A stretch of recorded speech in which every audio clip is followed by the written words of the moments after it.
just a quick revise. Yesterday we look upon the basics like variables and different data types of the variable and the different operations we can do using different types of operators, and then conditional expressions and part of a collection. Okay. So did you get some time to revise on this part? What? Did you get some time to revise on this? Yeah, yeah. Okay. So any doubt till now? No, no, no. Whatever. Okay. Okay, fine. So we'll move on. Hmm. So we had looked upon list and map. So basically, list is a sequence of items which you can iterate upon. It's similar to array only. Hmm? And map is an object which stores key value pair. Now we'll come to set. It is like list only, but with unique values, right? So we'll see how to declare and define sets.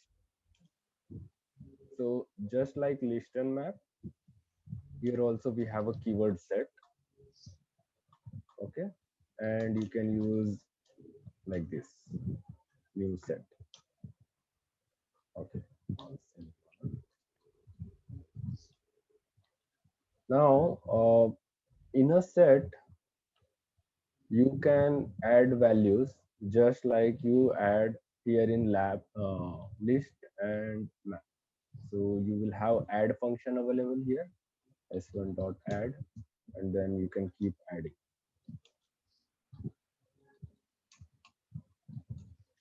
like this.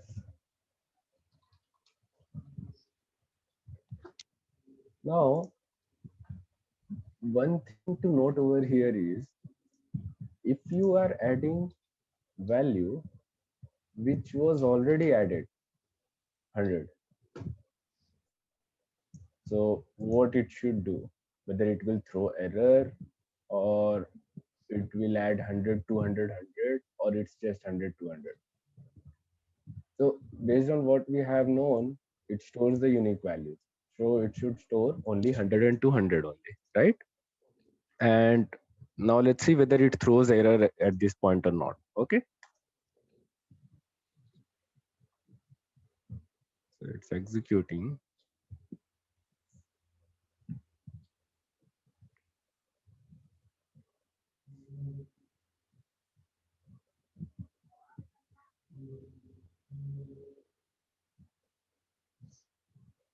Startpad online thing is taking time. Yeah. So see, it did not throw error and it gave me output as 100 200 only. So it doesn't matter whether the value exists or not. It continues to execute this function. Okay. It won't throw any error. So if someone asks you whether we can add the same value again, then yes, we can add, but it won't be added as a new element. Okay, because it already exists. Hmm? Now, uh, okay, there is one point. It's about iterators. I want to explain you about iterators first, then I'll tell you how we can use this. Do you know this term iterator? What does it mean? It means move like. Hmm. Something which we can iterate upon. Okay. Hmm. So, for example, list. This is a iterator, and in fact, your map as well a iterator. You can iterate upon the keys of that map or the values of that map, right? So, let's say we have a list with values 300, 400. Okay, and this is basically a iterator. This list L1, we can iterate upon it. You can use this iterator to create a set as well. Hmm? So we'll do s2 equal to new set from and then L1. Now if we try to print this, we should get 300 and 400. See, Now your list, you know that list can contain duplicate values, right? But when you are converting that list into set, it will give us only unique values. See, we got 300 and 400, Okay. right? Yeah. Now this iterator term is common throughout all the programming languages. Okay, so just remember, iterator is something, anything which you can iterate upon. Mm. Hmm? And on the conceptual part, normally iterators have something called um, next element or something called current element. Okay, they hold these two pointers in any programming language, basically. Okay. Hey, by the way, do you are you making any notes? No, no, no, I don't No? know. Okay, fine. So, why am I saying? Because when I'm telling you about the concepts which are common throughout all the programming language, uh, I I will suggest that you note this point, because no matter which programming language you learn, these will remain the same. Oh. Okay. Yeah. Only the syntax will change. Hmm. Mm. So just remember this point, that iterators are something which we can iterate upon. That is, we can iterate through values, and those will always have two pointers, next and current. Okay, Okay. we'll see how to use this next and current. Okay, and this is the general term I'm using, next and current, but different programming language has different keyword. Okay, so for example, here we will have move next. We'll see later when we are learning about queue, and current is the variable. But in case of Python, you will see this as a dot next function, and yeah, this is just a dot iter function or something like that. Okay. So anyway, I'll just make a note over here, just so you know. Iterators are something which we can iterate upon, and they implement next and current point using methods. Okay, so basically we can use from method to have value.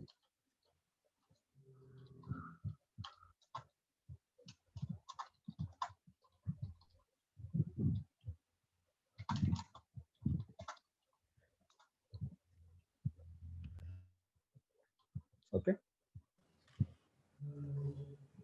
Hmm.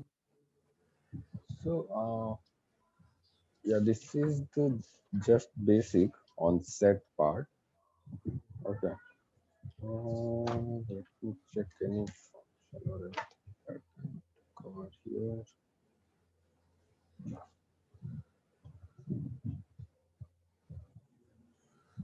Yeah, I think yeah, this is the core one. Anything else? If I come across, then I'll explain you in detail. Okay. Any doubt till now? Mm. Let's move on to Q now. Okay. So Q, as we discussed earlier, that these are, as the name itself, queues, which holds list of elements, but they will be when you are popping out the element, it will return the element which was inserted first. Hmm? So how do we create that? You do like this. Hmm? And just like other, here also we have add function. So you can add.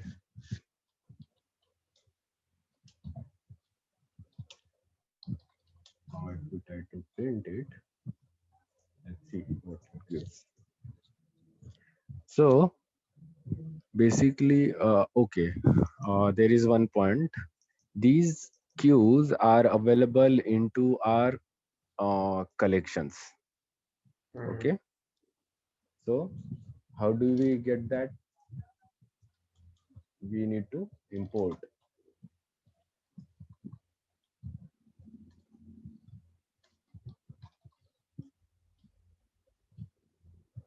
Okay,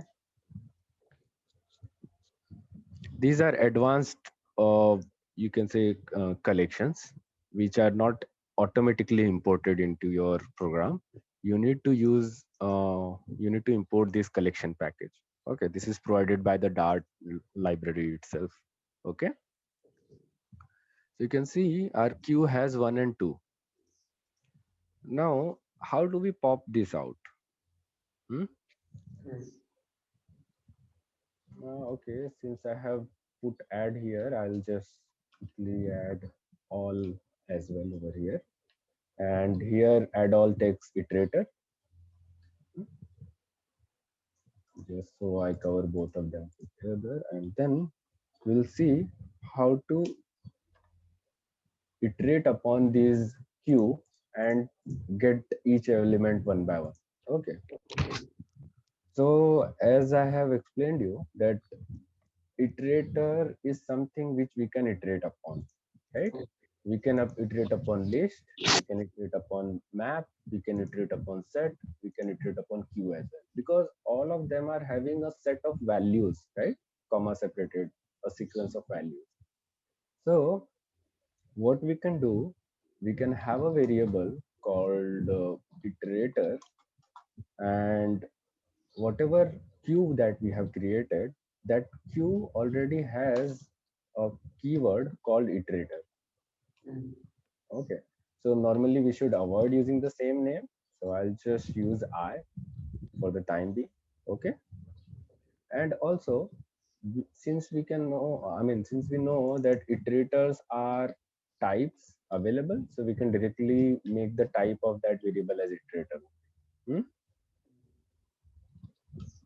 Now here what we want to do is, we have got I. Okay, let's print I and see what it is.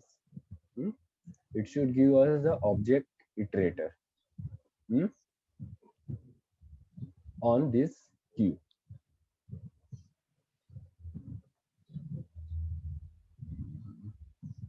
It run.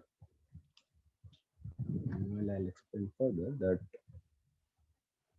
we had seen that iterator has next and current pointers, right?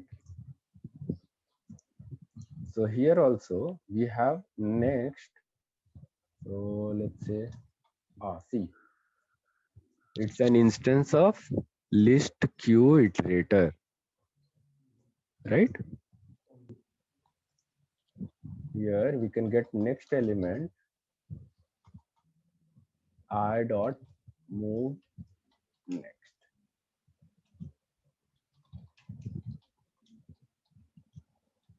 I'll just remove this. What should we get on this next element? Okay, I haven't explained about move next, right? So move next, you can see over here, it is the next element of the iteration. As of now, we haven't yet iterated upon, so pointer stays just before the first element. So once we do move next, the pointer goes here at this point. Okay, Okay. now move next, it doesn't return the value, it just moves the pointer and returns true. Okay, so Okay. what it does, the pointer is before this one. When you call move next, pointer moves at this point, Hmm. and it is successfully placed at this point, so it returns true. You call the move next again, pointer will move here, again here, again here. At this Okay. point, till this point, it will return true. Once again, if you try to do move next, pointer will go outside and see that there are no further elements available, so it will return false. Okay, so basically we can use this thing under a if condition or under a while loop or under a for loop to see whether we have next element available or not, right? And then how do we access the values? See, this one is just giving us the pointer, right? It is Mm. just detecting whether the value is present or not. Then to get the actual value, we have another keyword called current. Okay, so first of all, let's run this and see what this next element returns. It should return true or false, right? What it will return? True, True. because we have the value available. Hmm? So let's say if I have um, ran it, we have one, two, three, four elements, right? I have run it 4 times and I am running it again fifth time. So my next element value is modified by this fifth statement and it should give me false because I have iterated upon all the values. Hmm? Mm. Yeah, because I have exhausted all the values. Hmm? So, see, it is returning false. Okay. Yeah. Now, to get the current element, basically what you do is you use the same iterator because, as I told you, iterator has next and the current pointers. Okay. So we will use the I only to get the current value. So it returns the current element wherever this pointer is set through the move next. So if I run, I should get 1. See, right? Now let's say I want to iterate upon all the elements. What I can do, I can use a while loop, hmm, and I can put the condition here, move next. So you are aware about while loop, right?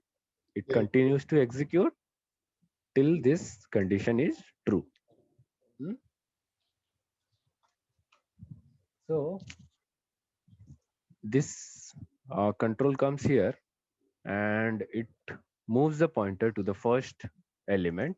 It is returning true, so it will go inside. Here, let's say we are printing. What we will print? I'll remove this and this. We don't know those things, right? Because we are simply using this part, Okay. right? Here. So we don't need this line. And also, we are already printing current value here. So we don't need this line as well. So if I run, I should get all the values 1, 2, 3, 4. See? And after that, nothing because this returned false. So our while loop ended. Got it? Yeah. So, yeah, so iterator is something that you need to remember. And yes, Q is also available in other programming languages. There will be different feature functions available to do these operations, but actual concept or the functionality remains the same. Hmm? Mm. Yes. So here in Q, basically what we do is uh, we get the iterator instance from Q and then use move next to check if value exists in the queue, right? And then use current to get the current value from the queue.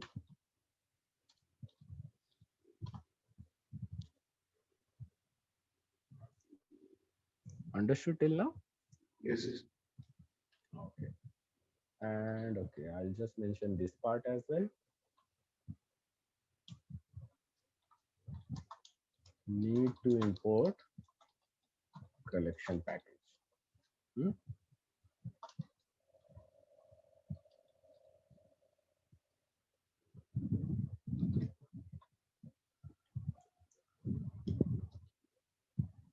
So this covers our basic uh, collections which are widely used throughout the program. We will see when we are coding in Flutter and everything. Then we will see how we are using this list, map, set, and queue. Okay. Okay. Now let's quickly move on to loops. Okay, you might be aware that loops, there are different types of loops. You can have for loop or while loop, right? Yeah. So it's similar to other programming language only. Nothing difference. And then do while is also there. You know the difference between while and do while? Yeah. Exit control and entry control. Sorry. Exit control and entry control. Yeah. So basically, while loop, it first checks the condition and then execute the code inside the while loop. Yeah. And do while loop, first First, time it executes. Yeah. Right. Hmm. So okay. Now there is one new loop that you need to understand. That is for in. Have you seen this? like in Python, I think for each or for like that. Like, Yes. So basically, for in is available in Python as well and also in JavaScript. Do you know Python? Have you worked upon Python? yeah. Last my study project is Django tools. So I work. Okay. Fine. Good. So here, if you see in JavaScript or in Python it's very generic. I mean, there we simply use for iterate upon any of the objects, right? Mm, So here in keyword indicates that we can iterate upon the properties of a object. Okay. mm, Hmm. So I'll, for example, let's say we have a map. Okay, just note that whenever I'm saying object, it is nothing but map only. Okay, because in even in JavaScript, it is called object, and in Python, it's called dictionary. So we can use any word interchangeably, but when we are learning Dart, we should probably use map only. I'll try to use map. Okay, okay. new map. Okay, and let's say we have value. Okay, we will use the shorthand literal syntax.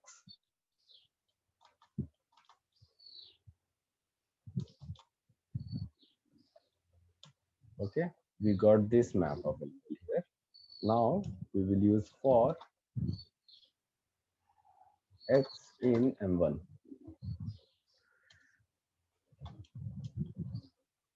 Now we need to, what it does is basically it goes through M1 and it iterates upon these keys, basically A and B. So your X will have A first time, next time it will have B, like that.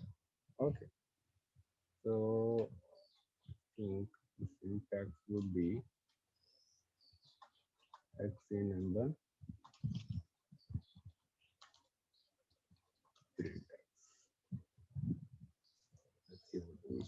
So we should get, okay, I have not defined the type, so it is giving error. Okay. So let's say I'm putting bad for.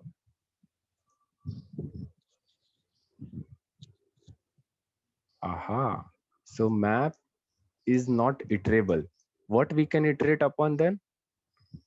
Keys from that map or values from that map. How do we access the keys? Basically, map has something called keys, m1 dot keys. So it will return you list of keys. Okay. I shouldn't say list. It returns the object of type iterator. Okay. So we can have values as well. Let's say we are doing like this.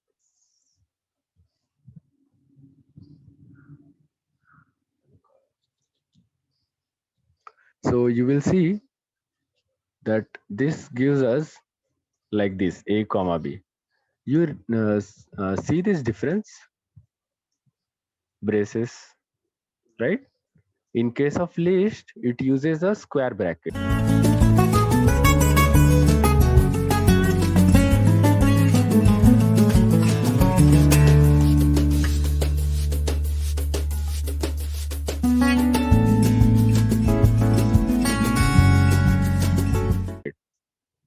In case of iterator, it is using this bracket, braces basically. Okay. And we can iterate upon keys and get the A and B values. Hmm? So yeah, rest of the loop remains the same, for a while, all those things. And just note it, for in, while, do while. Okay. So I'm not going in detail because those are already known to you. Yeah. We'll move on to flow control. What do you understand by flow control? Break and continue. Yes. So those are these keywords used to control the flow of a loop. Yeah. Okay. So yeah, so I think you know this as well. So break and continue. What's the difference between them? Break. I think that iteration will be stop and it will resume the next iteration. It will start next. No, continue to break. The entire loop will be break. Hmm. Yeah. So break, just see the word and you will get the meaning. Break. It just stops the iteration itself.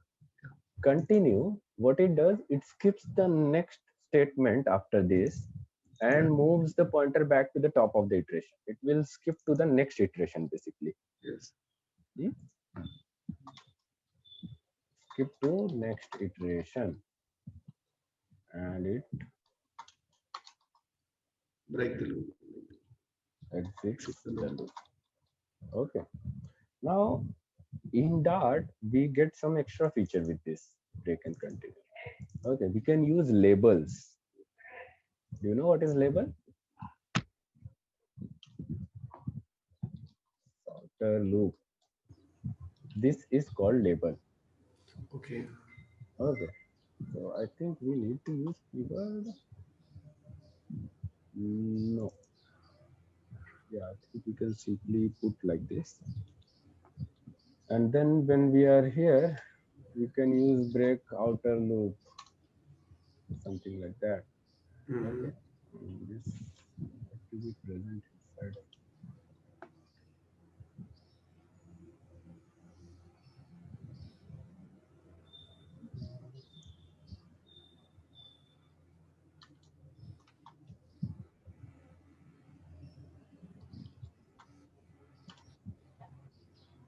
Okay, I think I forgot the exact syntax. It's been a long time since I used that. But you can basically put a label, okay, on any loop. For example, here we have outer loop, Mm-hmm. and then we have another for uh, where y in one dot values, and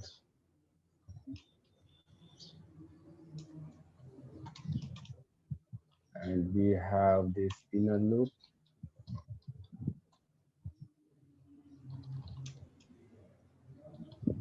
So if we type break inner loop, then it stops this iteration. And if we type directly outer loop, so it stops the outer loop itself, this Okay. one. Okay, so it is like jumping. It allows you to jump and break from any other outer loop or current loop. Okay, Yeah. like that. Okay, let's try this because as of now it's not giving any error. So what we are doing, we are going through keys A and B. The first time we will get A. Let's print that,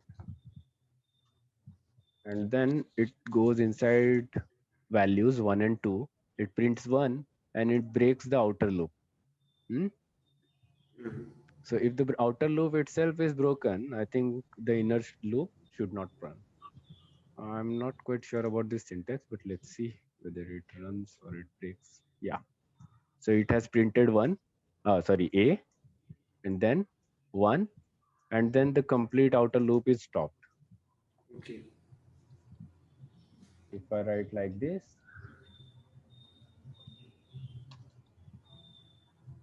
okay, and okay, so this error, it is showing that we haven't used it. That's why it is doing this. Okay, fine. Now see how it should print. It should give me A, 1 Then we stop, B 1 do stop. stop. Yeah, so we always get 1 A1 B1, right? Okay. Because every time we are breaking the only inner loop. Hmm? So this is one extra feature. Basically, just similar to that, you can use continue as well, and continue also holds this label thing. Okay. So now what it will do? It will print A and then B. Okay, we can put it here, right? Because continue what it does, it skips this part and moves the control back to top. Hmm? Mm. So it will print A and nothing, B and nothing. So it should print AB. That's it. Because every time it is skipping this part, no? This continue is doing this. So we are getting A and B. Understood, no? Or shall I demonstrate with another example? No, no, no. It's okay. Okay, fine. So we'll move on. I'll just note here that we can use labels with break and okay. Okay.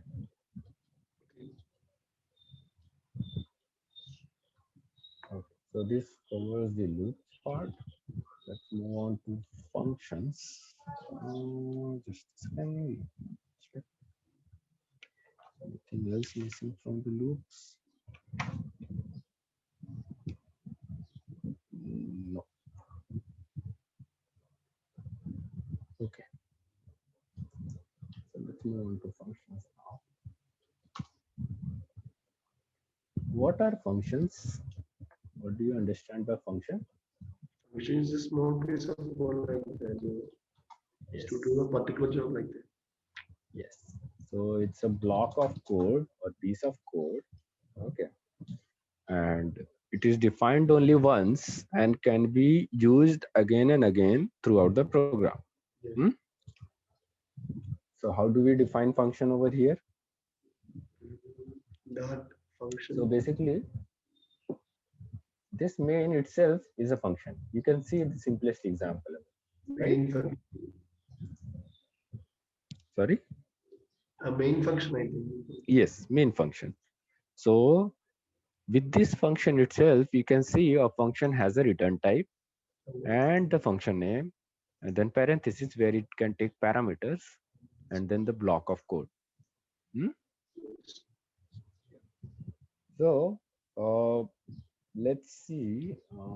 We have a function whose uh, a function can have return type or cannot. Anything is possible. That is not a mandatory thing. So let's say we have a fun1, okay, and it simply just prints fun1. And see, as I told you, this is a mixture of C language and JavaScript, right? So we need to define the function before using it. So it should be above, not below the main function. Hmm? Oh, So if we run, it should give us fun1.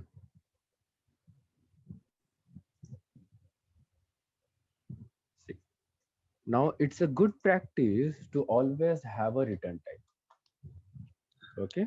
Whenever you are programming, make sure to write a return because it this way code becomes more readable and we know what this function can do, whether this function can be assigned to any other variable or not. Function as in the return value of this function.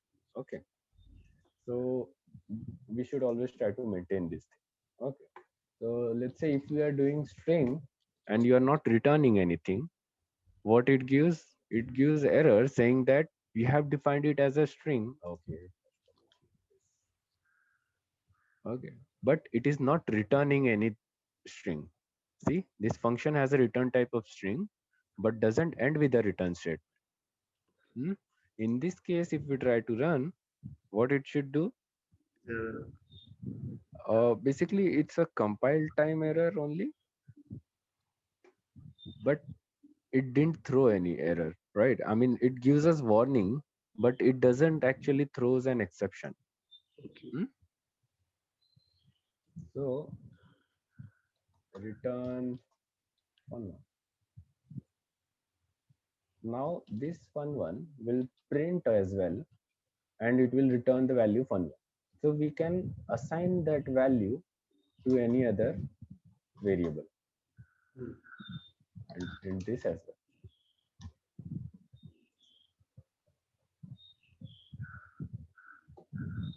So here one thing that we need to know, there are two fun1 because one is from this function and another one is from this printf.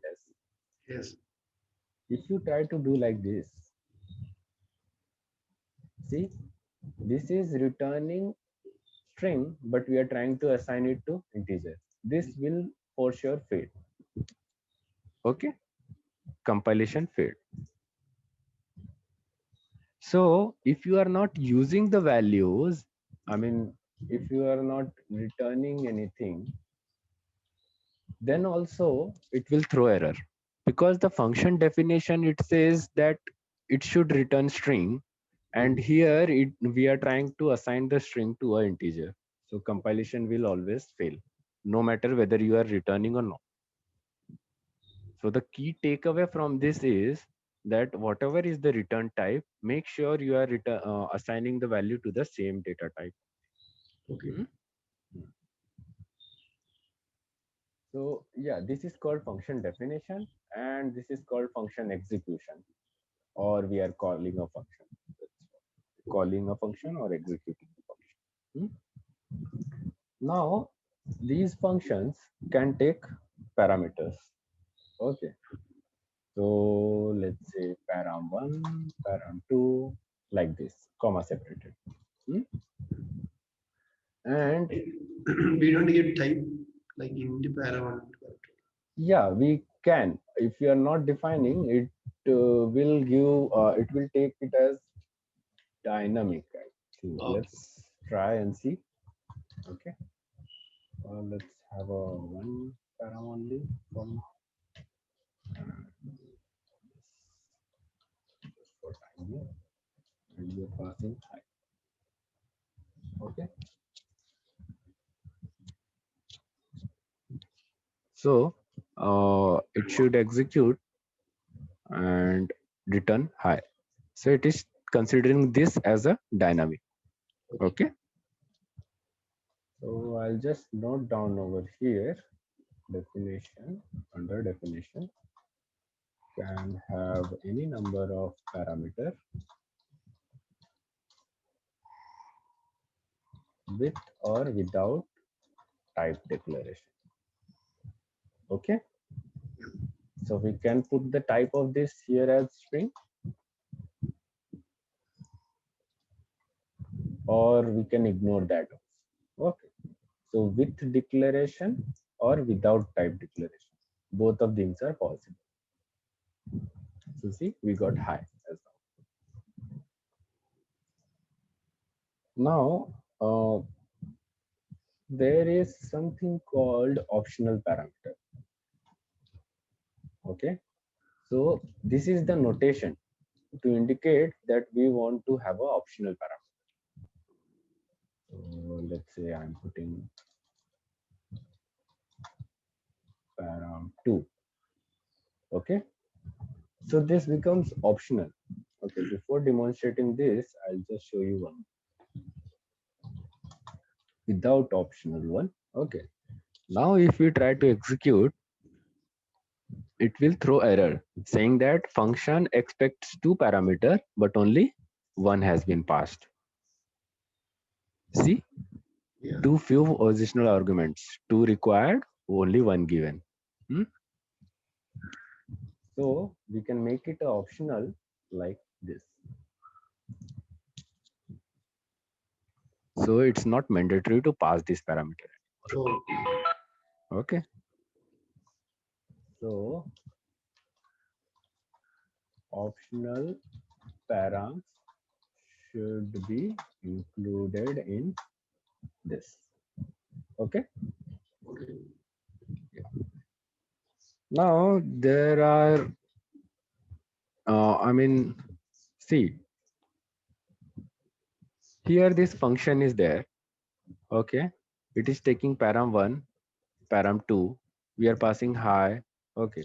Let's say we are making it as username. Mm. Hmm? And here we are printing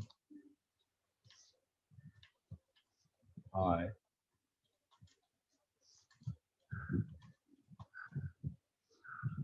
Should have space. Username. Hmm? So basically this will greet username hi, whatever we are passing. Okay, let's say I am passing. Okay. So this function is taking one parameter and we are not aware what that function is going to do with this, right? What this value is, what it exactly does with this. So we can have a named parameter over here. Named parameter in the sense that we will need to type like this. Okay. How do we get declare that? So basically we have something like this. Okay. Uh, hmm. So we are creating a map over here, hmm, with key key as username and type as string, and here we need to use that key to pass the value. So here we know that the value which we are passing is nothing but the username only. So this becomes more readable. Hmm? So basically function declaration allows you to have a keyword parameters as well, key based parameter. So you can have any number of parameter, let's say password. Okay. And here you can have password colon having, right? And it continues to work. Hmm? But here, make sure to pass the password because again, here also it is mandatory. So if we run, it should give us error. Oh, it didn't give error. Why?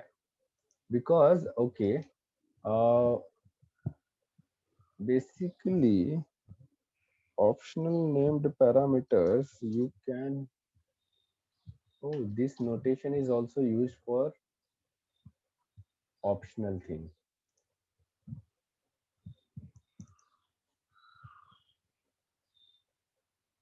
Aha, there you go. So I think I got to learn you something. So we can use this as well and this as well to declare a variable as optional. So here we can write this also. Okay. But when we want to pass a keyword with parameterized, what do you say, uh, Key. named parameters, Yes. then also we can use this. Acha. Now the difference here, you cannot pass like this. Let's try. It will give error. See, this is optional, na? Then Mm. we can pass it or else we can not pass it. So if we are not passing, then it works fine. But if we are passing, then it gives error. So becomes the named parameter because it is inside a curly braces. Okay. Yeah. So now it should work. So now you understand the difference between the two notations. Yeah, yeah. So this is optional param should be included in this. This is for uh, positional params, and this one is for named params. Okay. Okay. And just like other programming language, here also you can have a default value. Hmm? Mm. And you can continue to print that.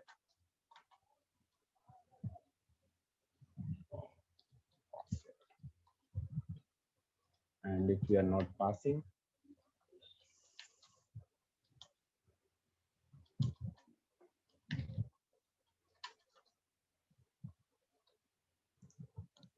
So first time it should print hi, Hariom, and hi. Sorry, H1, right? Because we already have default value and we are not passing. And second time it overrides that default value with whatever we have passed. So we get hi, Hariom, Hariom. Okay. Okay.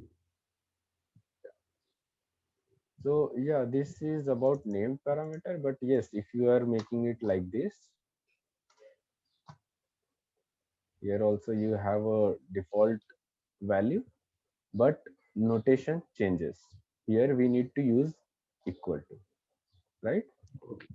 Yeah. So general idea is whenever you are using this curly braces, just think of it like a map. So maps Oh. will always have a key value pair. So Mm. key value is always separated using column. Hmm? And here you can simply use assignment operator. Okay. Clear this. So first time again, hi Hariom H1, then hi Hariom H2. Okay. Okay. Yeah.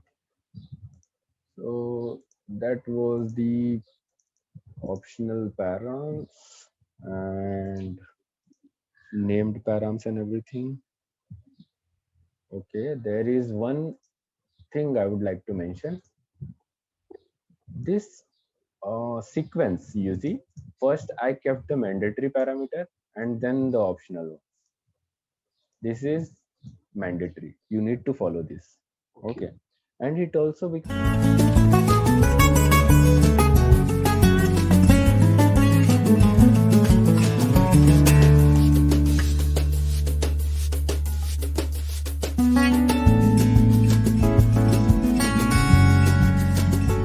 more readable even in other programming language.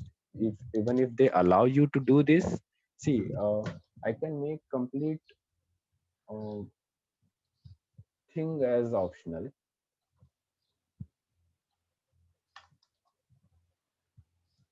right? So if complete parameter is optional, we can pass it like anyway, right? We can pass password first and then username. Okay. Hmm?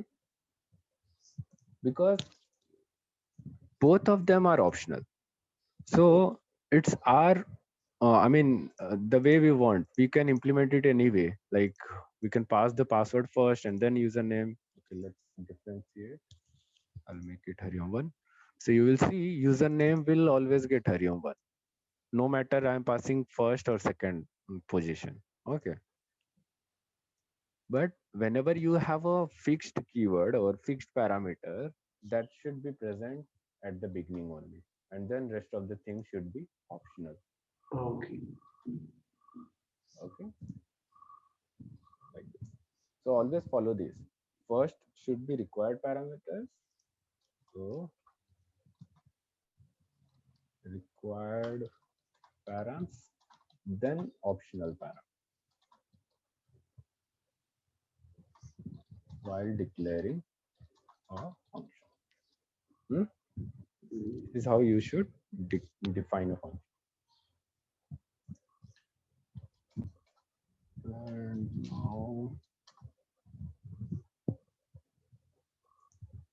we have seen the execution itself.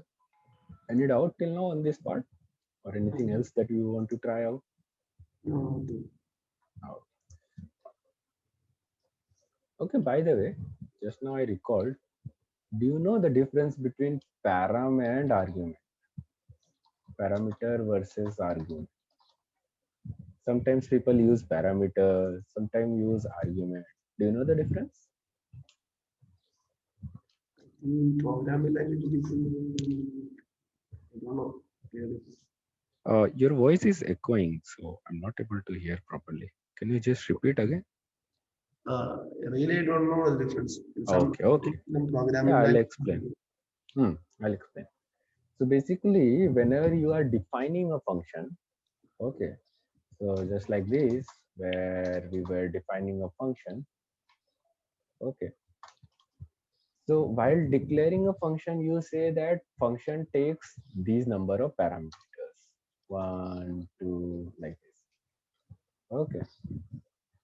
when you are calling a function, then you pass the arguments. Got it? Yeah.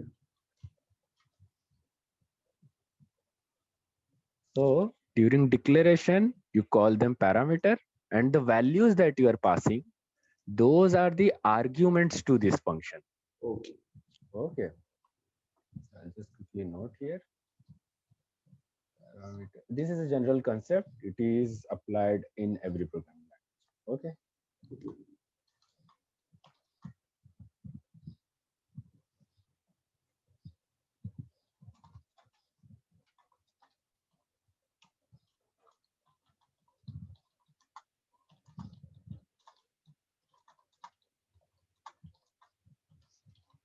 Okay. So sometimes in interviews they ask these questions: when do we use parameter? When do we use argument? Although developers don't pay much attention, they use these words interchangeably, but actual meaning is this only. Okay. Okay, let's move on to error handling. Okay, what do you know about error handling? You would have learned in Java, right? Exception like that one. Yes. So exceptions. So here also we have exception class available. Okay. And we can handle exceptions using try, Catch. catch, right? This is what we have seen. Now, uh, what are these basically? When do they occur? And what it means? Why do we need exceptions? Some So, runtimes we can mhm, runtime error we can do exception. yes. So, the most common use case divide by zero, right? And Most yeah, basic example that everyone gives, divide divide. by zero. So basically we are dividing one variable with another variable, and that another variable's value gets calculated during runtime. So we don't know whether that variable will have a 0 or 1. For example, we have int a equal to 2, and we have int b equal to 3. Okay, and then we have, no, let's use double for now because we'll be using divide of, and divide by b. Okay, let's say that here it does some operation. It uh,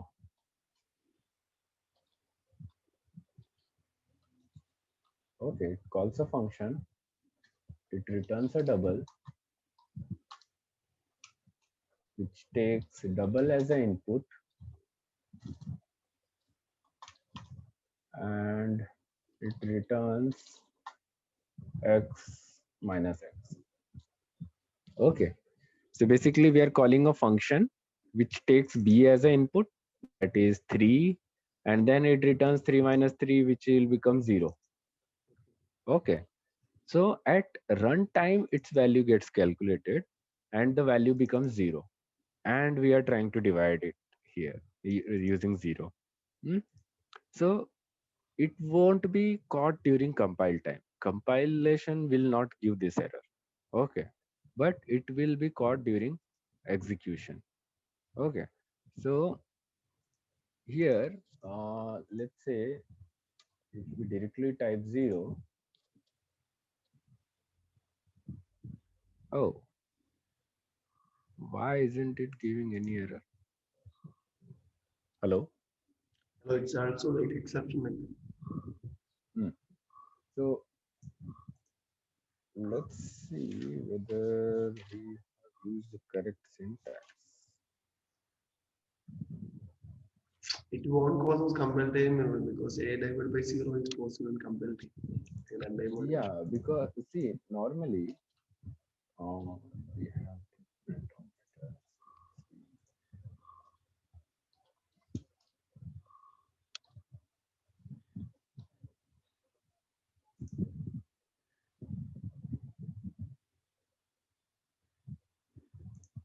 I think Dart this Dart pad is not handling this. I mean, this is handling itself, I guess, Mhm. because this is the editor. We can put malicious data as well. So I think they are handling it. But we will see it when we are programming using our Android Studio. Okay, there we will get the exception. Okay, so if we are putting like this, a divided by 0 directly, then it will throw you error at the compile time itself. And if we are putting b, uh, then it will give exception during runtime. So exceptions are something which occurs during runtime. Okay. Okay.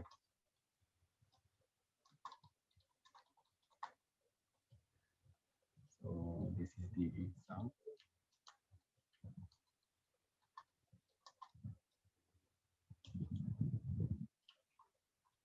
Okay. Now, we need to handle these exceptions because exceptions are something which can halt our program execution. Okay, so if we have a lot of statements over here, okay, and error occurs at this point or at this point, then it won't execute rest of the program, right? Okay. So we need to handle those because in whenever we are writing program, we want to automate the things, right? We don't want to rely on human intervention. That whenever we are executing a program, we don't want some person to go there and then pass some parameter again and then call a program again, right? We want them to automate, right? We want our program to do the human job automatically. So it should take care of the exceptions as well. So we need to handle those exceptions and we use try catch. Okay. Now here in Dart, we have one extra feature basically. We get one extra keyword. I'll show you. So we have a try block and then we have a keyword called on and then exception name.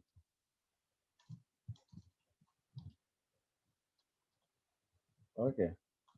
Okay. And then we have another one which is catch. Now what is the difference? See, so this is like catching specific exception. Okay. And this is catching all exceptions. And normally only one of the two blocks execute. So if the exception is caught by this, then only this part will execute, whatever statement is here. Okay. And if it is caught by this, then it will be executed by it. So either on block works or catch block works. It won't be possible that both of them are executed because here we have kept the condition as different. If we keep the same condition, then only first come first serve. Only this part will execute, not this part. Okay. So this becomes redundant actually. So here we have on keyword as well.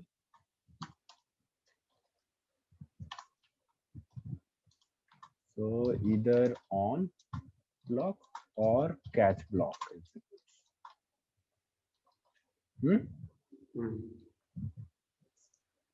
And always follow this.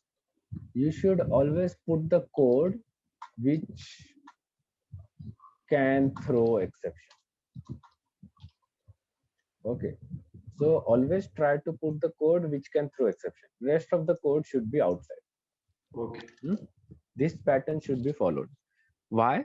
Because in almost every programming language, exceptions are very costlier in the terms of memory management and the execution time. So if any exception occurs, this handling that exception will take time. Why it will take time? Because you would have seen in Java that we have a hierarchy, we have a base exception, and then we have another exceptions like children exceptions, right? And even the child has their own exception, right? Yeah. So there is a huge hierarchy. So what happens whenever one exception occurs? It traverses through all these parent and then all the children's and then the parent of that and then the parent of that. till it reaches at this point. Okay. So iterating through all the exception hierarchy takes a lot of time and it takes a lot of memory because all these exception has their own coding implementation, right? So it is always costlier. So always try to write the code which can throw exception inside a try block. Rest of the code should be outside. Okay. Okay. And you should never fail the error silently. Fail the error silently, it means you have written some code here which can throw exception and you are not putting any code here on and catch. So Mm. it is like silently you are failing. So your program will throw exception and it won't do anything and then continues to execute. Yeah, I know at some places we need that, but here what you can do, you can log the exceptions so that later on you can check the log file and see what are the errors coming up and you can just uh, fix the programs or change as per need. Okay, Okay. so these are the best practices basically. You should avoid silent failures. Okay, Okay. that is no code inside on block or catch block. So here, this should avoid no code inside on block or catch block. Okay, so you should always have some code inside a block, on block or catch block. Either it should be log or anything. Hmm? Now, just like other, okay, any doubt till now? No, no, no. So just like other programming languages, here also you can have a custom exception. Okay. If you want to have a custom exception, what you do, you define a class. Okay. And you write my exception and it implements base class exception. Right. And here you can do like throw new exception with your custom message, my exception. Hmm?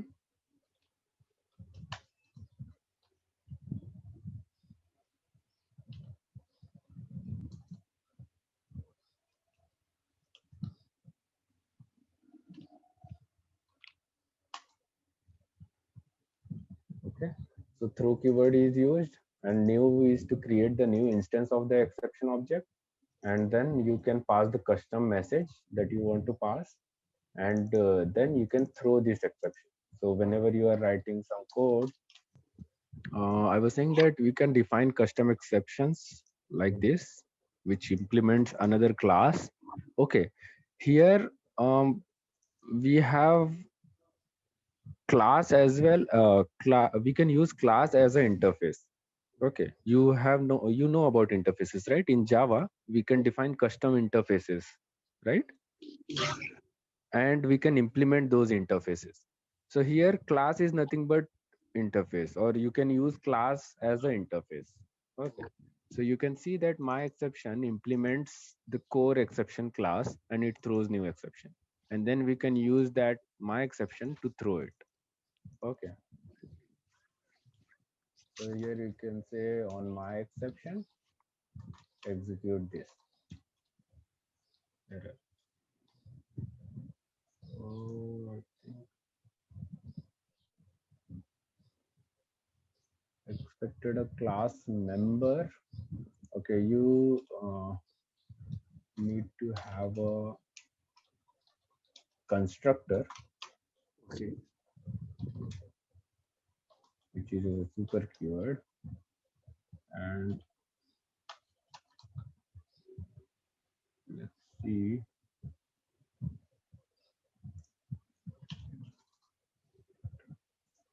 Let's try to run this and see. So we got the error. We can pass the custom message over here, like string error. This dot error equal to r. You know these basic things, right? These, what it Yeah, yeah. does. It references to the instance of the class when we are executing it. Yeah, yeah, yeah.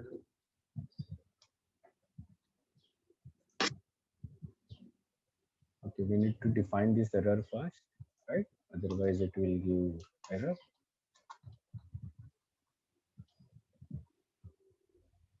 The setter, yeah. So see, or else, I'm doubtful whether we can do like this.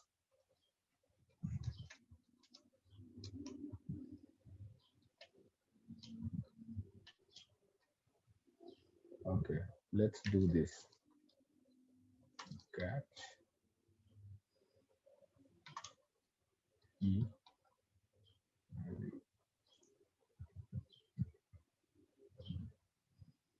So it is throwing this, and if we type e dot error, Mhm. then we should get that this value. See, Yeah. right? Because we had passed this value over here and stored here, and here is that. So I mean, this is just a basic example. We'll see in detail when we are working on Flutter part. Okay. So I Okay. think yeah, this covers your basic custom exceptions. Should implement base exception. Okay, like this. Hmm. Any doubt on this exception part, No, or you want me to cover a few more extra point in the next session? I think it's fine. Okay, fine. Okay, so I think we are done. I'll share this complete file with you. Okay, Okay. maybe tomorrow or after this call. Okay, let me just ping this. You have that yesterday's uh, chat message, right? Yeah. Yeah.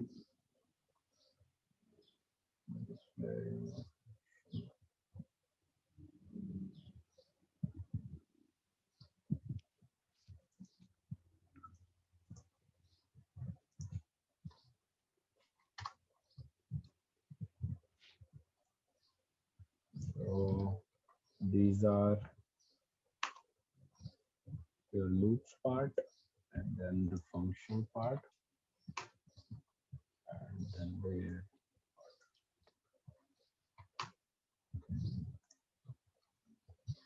so yeah, so this covers the basics of Dart programming. There are a lot of other things also available like classes and all, but those remains the same, just like Java and any other programming language. Okay, and there are few more extra points which I will cover when we are learning about Flutter. Okay, so as and when we come across the new topics, we will cover the Dart language over there, right?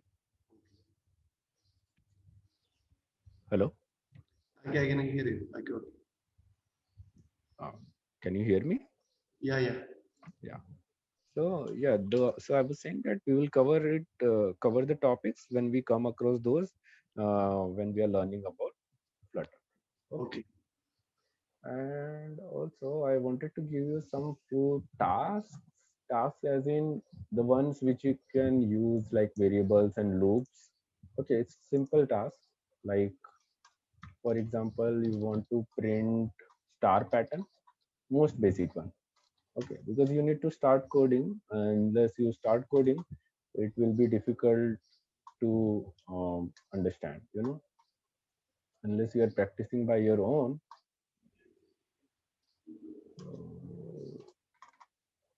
So basically, yeah, you get the idea, right? Like this Yeah. triangle, you just try to code to get a triangle. Okay, Okay. yeah, so you do this, then I'll give you some more advanced uh, questions which are commonly asked in interviews. Okay, so just Okay. start with this, the most basic one, and yeah, we'll see tomorrow then. Okay, Okay. yeah. Okay, fine. Thank you. Thank you.